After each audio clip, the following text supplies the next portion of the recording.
Hi friends, it's Rainy, and today we have a Friday Reads / May TBR video.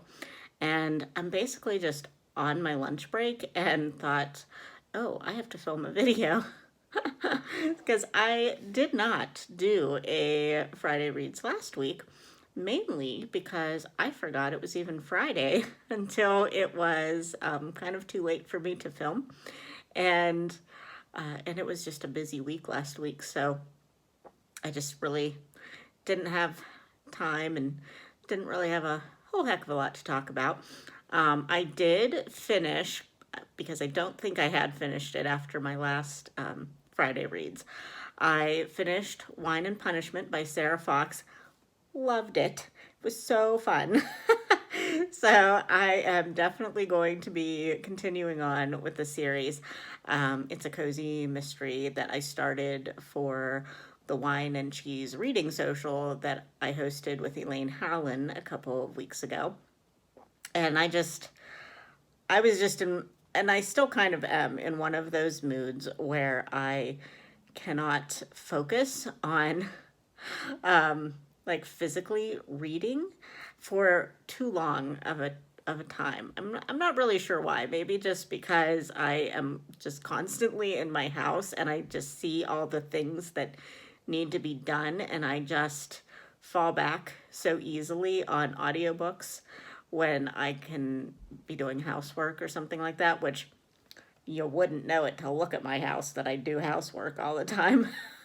But and I don't do it all the time, but uh, so I think I'm just like my brain is just not in the space. Like if when I'm at work and I can take a break, like a physical go out of the office break, then I can focus more on physically reading because I just go to my car. There's nothing else there for me to do but read. But here at home, there's so much other things for me to do. So anyway, I finally finished it. It was really great. I loved the atmosphere of the inkwell and the town of, oh, I can't even remember what the town is, but it's kind of a mountainy town, and it was set in the autumn, and I just love that. And there was like a pumpkin festival and that kind of thing. So it was very cozy, and I really liked the characters of it. It was really good. I also finished one book for Amish in April, which was hosted by my friend Sarah at Steeped in Books and Elizabeth from Lizzie Faye Loves Books, I think is her channel name. I'll link it below.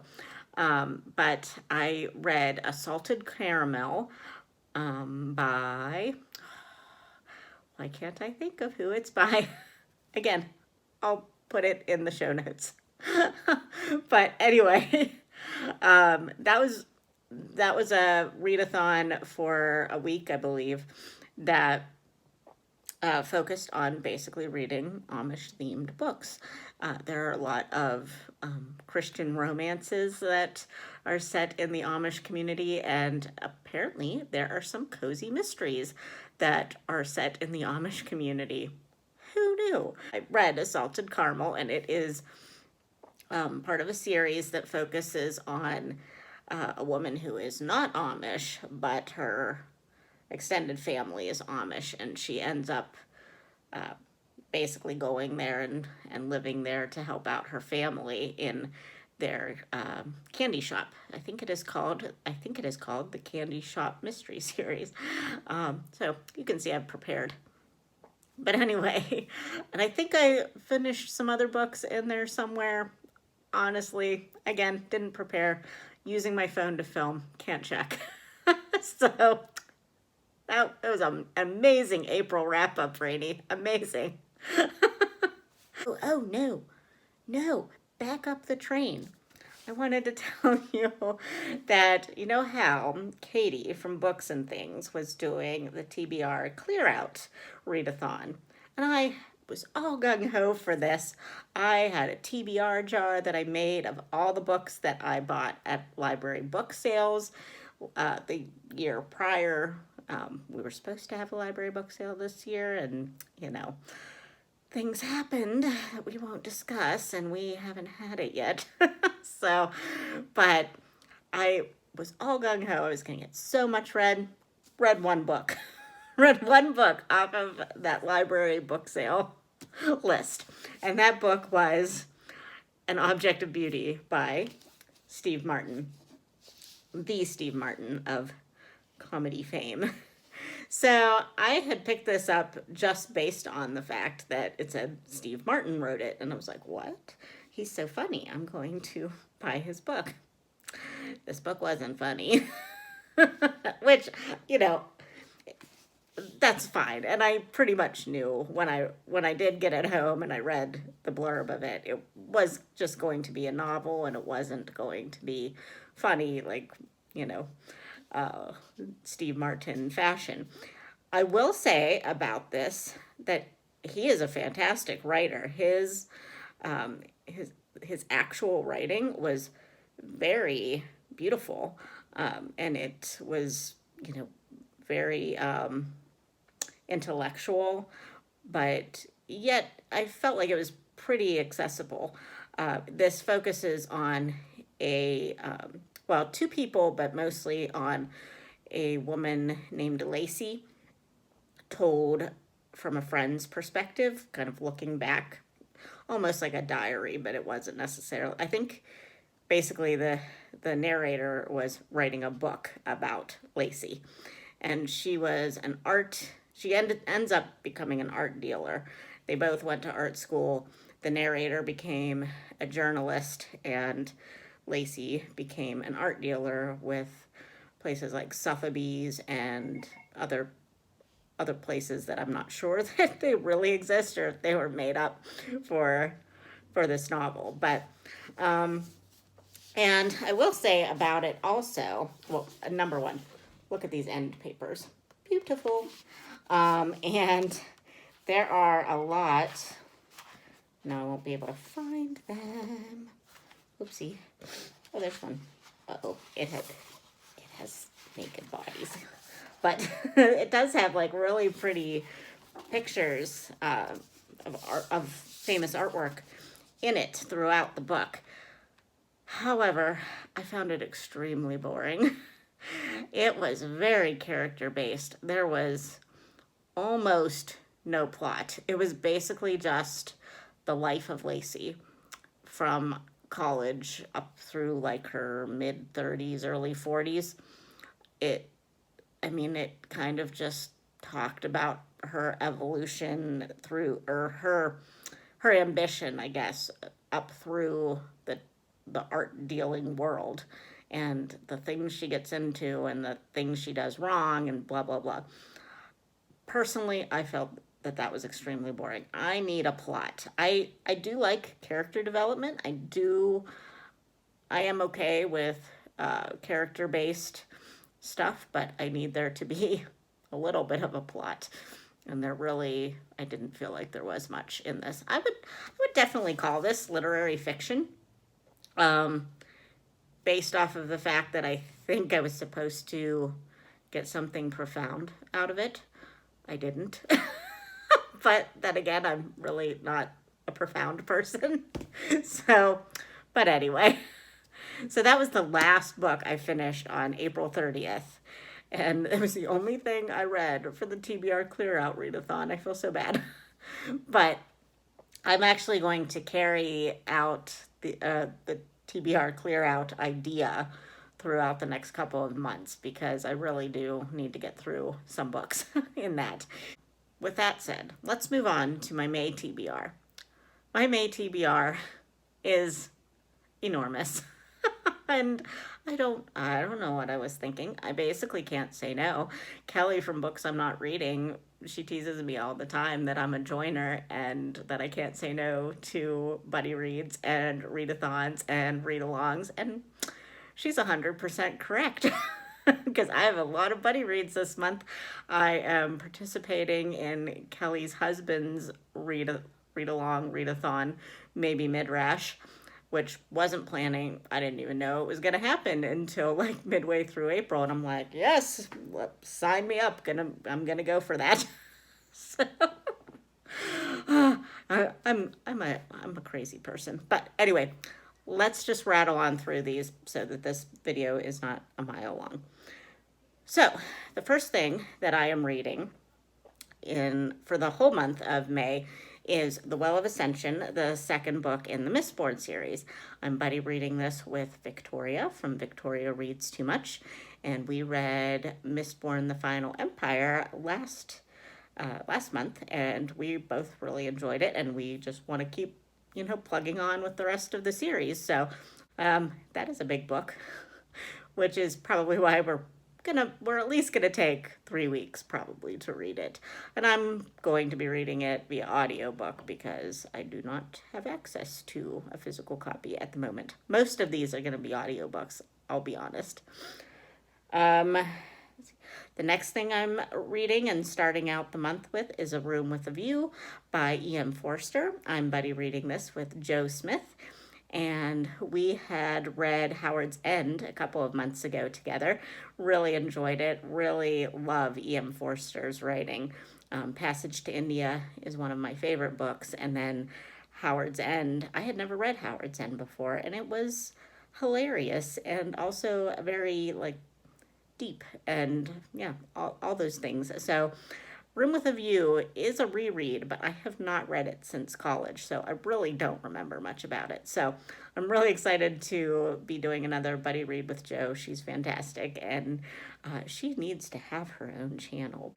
The third book I'm going to read starting next week on the 4th is for Springathon, which I will put the announcement videos, or at least one video by Natalie from The Curious Reader, down below.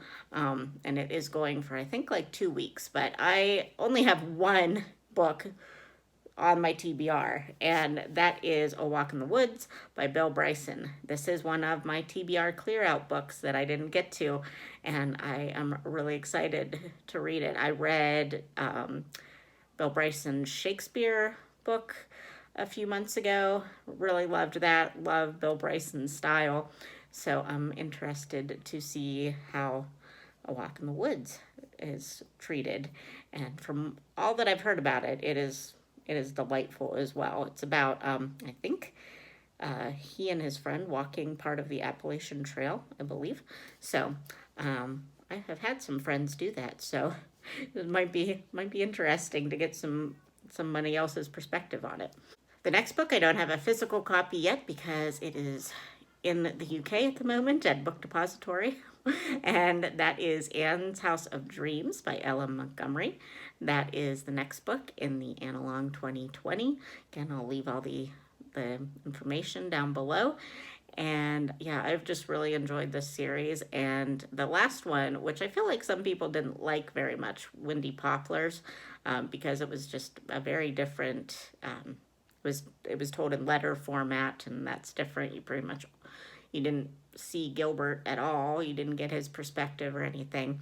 But that one didn't seem like it was as interesting to people, but I really loved it. I really thought it was great.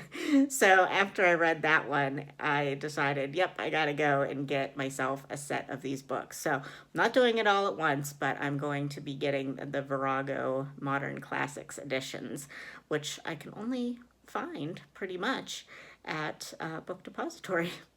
So while I was trying to go local with some of these, I don't think I can. So but yeah, so I'm looking forward to that one. I hear this one's going to be pretty sad, and I don't think I've ever read it before, so I'm not looking forward to it. I am looking forward to it, but I'm not, because I don't know if my heart can take it. The next one is for the Asian ReadAthon, and that's really the only one I'm committing to. The only book I'm committing to for this is In Order to Live, and I don't remember who the author is, so I'll put it up here. This was actually recommended by my friend Marcia, who reads a lot of biographies, and this one is about a woman who escapes the tyranny of North Korea. So that's really all I know about it. But Marcia says it's really great and really like just puts into perspective what the people of North Korea are going through. So I'm looking forward to getting to that. If I can get to more Asian literature this month, I will, but when you see the rest of my TBR, probably won't. Now, the next two books I have, I am reading for the readathon I mentioned, Maybe Midrash, that is hosted by my friend Jason at Old Blues Chapter and Verse, and Steve Donahue, and Felicia from Little Prairie Library. And they basically, they will explain it a lot better than I will, but basically this readathon is dedicated to reading one fiction book and one nonfiction book that deals seriously with the topic of religion. And it doesn't have to be Christianity. It just has to be something that deals seriously and thoughtfully with the topic of religion. So for that, I am going to be reading Girl Meets God by Lauren Winters and Gilead by Marilynne Robinson. And Girl Meets God is a recommendation from Jason that deals with a woman, the author's, I think, conversion. I don't know if it's to Christianity or even if it's just her experiences getting to know God. And she is professor. I think she has a lot of degrees, so she deals very thoughtfully with the intellect and how someone who is smart being able to also have a relationship with God. So I'm very interested to read that book. And the other one is a fiction, Gilead, that I will be buddy reading with Felicia. And it's one that's been on my radar for a while. And I think it is a Southern tale about a preacher and his family. So I'm very interested to read that one too. Doris from Aldi Books read that last month, I believe, and really enjoyed it. So, and really had a lot of good things to say about it. So I'm interested in it, and I'm glad to be reading it with Felicia. We haven't done a buddy read yet, so this will be fun. Now, the next three on my list are giant Victorian novels. I don't know why I'm doing this to myself, because I still haven't finished Vanity Fair, and which is also on my TBR to finish this month. But we have Deerbrook, which is for the read-along Most Victorian that Kate Howell has been hosting every other month. And she already started this one, and I have not. So I need to read the entire thing in the month of May before she posts her video. Silly me.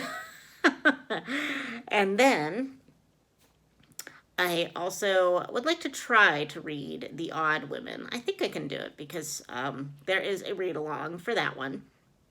This is by George Gissing. Katie from Books and Things and Marissa from Blatantly Bookish are hosting a read-along of that for just like the first 2 weeks of May. And they're just like reading 2 chapters a day. So I feel like I could probably handle that. We'll see. I don't know much about this book other than Odd Women refers to the women who don't get married and don't have children and don't do the things that is kind of expected from a woman in society in Victorian times. So yeah, I was like, yeah, I'm game.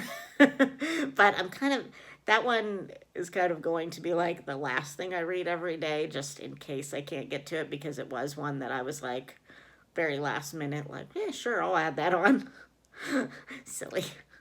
And then lastly, for the Victorian reads that I'm going to be trying to read is The Mayor of Casterbridge by Thomas Hardy. And I had decided to read this with Angie from Literary Labors way a long time ago. And I was looking at my my little notebook that I put all my buddy reads in after I was starting to look at my TBR for this year or for this month. And I was like, oh no, I was supposed to do another big Victorian book this month. So Angie and I are going to read this, but we're going to start it later in the month. So hopefully by then I can bust out a couple of other books. Oh man. And then the last two books are just going to happen if I end up getting the audiobooks in from my library. I actually have Harry Potter and the Goblet of Fire right now, which I was supposed to read last month, but I just got it in on April 30th. So I am listening to that at the moment. And then the next one in the series would be The Order of the Phoenix, which I need to put on hold so that maybe it will come in by the end of the month. But so that's on my TBR, but I don't know if I will actually get to it. This is the schedule that was set out by Tom from Tom Reads Things for his Harry Potter read-along. So, but Tom hasn't been making videos recently since this whole pandemic thing happened. So hopefully when he gets back, he'll either let us know if the schedule still holds or if we're just going along with it. But I figure either way, I wanted to read Harry Potter this year, so I can at least try it. But those are like my last resort books since I've already read them in the past. If I don't get to it this month, I don't get to it. So, but okay. Well, and then my last thing is to just finish Vanity Fair because, yeah, I'm reading that with Tara at Buzzword Books, and we have been very lazy about it recently, and I feel like we need to pick up the momentum to keep us more interested in the story. So we are definitely going to try to finish it in the next few weeks. So, but are you tired yet? This is a long video. I'm looking at my time thingy right now, and it's saying 24 minutes. I'm sorry. But hopefully I will be vlogging this month. I decided to try getting back into that. If not, if it doesn't go as planned, I will continue doing my Friday reads in May. I also have a lot of tags I've been tagged in recently. So as long as I can get time to film them, and like think about the questions and everything like that, I will be getting them up. I do want to do one on Tuesday that Christy Lewis tagged me in. It is the We Ain't Getting Any Younger tag because Tuesday, while being Cinco de Mayo and Taco Tuesday, which that's delightful, is also my birthday. So I feel like that is an appropriate tag to do on my birthday. So we'll see if I can get to it. I hope so, because I love those questions. So, but anyway, all right, I'm going to go before this gets way too long. But I hope you are having a great week. I hope you have a lovely weekend. I hope it's nice where you are. It's starting to here. It's warm, but it's not always sunny. It's yeah, it's kind of raining and cloudy right now. So, but one of my goals this month is to get 10,000 steps every day. So even if it's raining a little bit, unless it's like a storm, I'll be outside walking, at least in my parking lot, to try to get these steps in. But okay, well, I'm gonna go finish my lunch break, and I'll talk to you in my next video, Tuesday, I guess. All right, friends, bye.